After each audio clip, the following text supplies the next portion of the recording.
Today I'm going to be looking at who I think the 2023 NBA All-Stars reserves are going to be. But first, let's review the starters. On the Eastern Conference at guard, we have Kyrie and Donovan Mitchell. And then at forward, we have Jason Tatum, Giannis, and KD.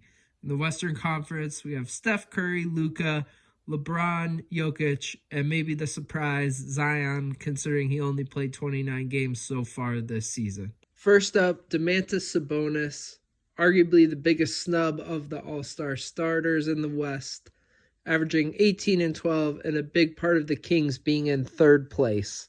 Shai Gilgeous-Alexander is averaging over 30 points and is a big reason why the Thunder are in playoff contention this season. Ja Morant, well, I think that goes without saying why he's being voted an All-Star reserve. Lauri Markkanen's had a huge turnaround this season.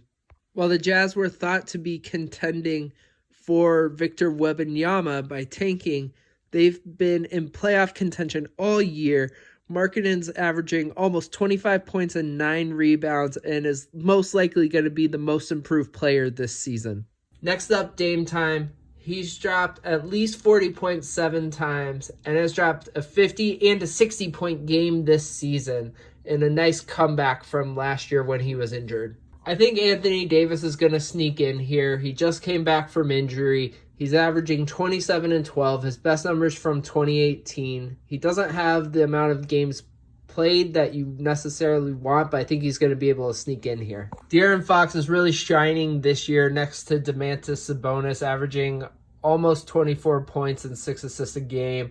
I think the Kings are going to be able to get 2 players in this year for the first time, and I don't even know how long, when was Chris Webber and Vlade Divac around?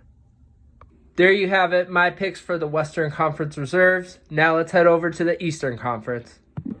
First up, the biggest All-Star starter snub this year, Joel Embiid, averaging over 33 points a game, leading the league in scoring, and a huge reason why the Sixers are in second place.